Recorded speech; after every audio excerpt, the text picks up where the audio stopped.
இதோட ஒரு 7வது தடவை என் குழந்தைக்காக வந்திருக்கோம்.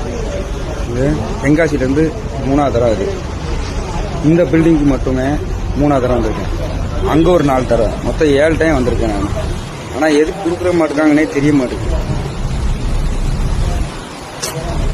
பச்சை குழந்தைய வச்சுட்டு எவ்வளோ நாள் தான் கஷ்டப்படுவேன். தூக்க முடியாதுன்னு சொல்லிட்டு வீல் சேர் கொடுக்குறக்கா வீல் சேர் அலைஞ்சிட்டு இருக்கோம். எல்லாருக்கும் வணக்கம். நான் தென்காசி மாவட்டம் சிவகிரி. என்னோட பொண்ணு இடுப்பு கீழே பேலன்ஸ் இல்லாம ரொம்ப கஷ்டப்பட்டு இருக்கா. அவ பெரிய பிள்ளையா வேற ஆயிட்டா. அவளை என்னால தூக்கி சுமக்க முடியல. எல்லா குரூப்புமே வச்சு நான் ஒரு 7 முறை வரைக்கும் அலைஞ்சு பார்த்துட்டேன். அவங்க எந்த ரெஸ்பான்ஸ் பண்ண மாட்டேங்காங்க. வர்றாங்க, வெரிஃபிகேஷன் வராங்க. வெரிஃபிகேஷன் முடிஞ்ச உடனே சரி ஓகே நான் உங்களுக்கு சொல்றோம், உங்களுக்கு போன் பண்றோம் அப்படின்னு சொல்லி சொல்றாங்க. அதுக்கப்புறம் போயிடுறாங்க. நம்ம எந்த ஒரு முயற்சி பண்ணாலும் அது ஒண்ணுமே நடக்கல.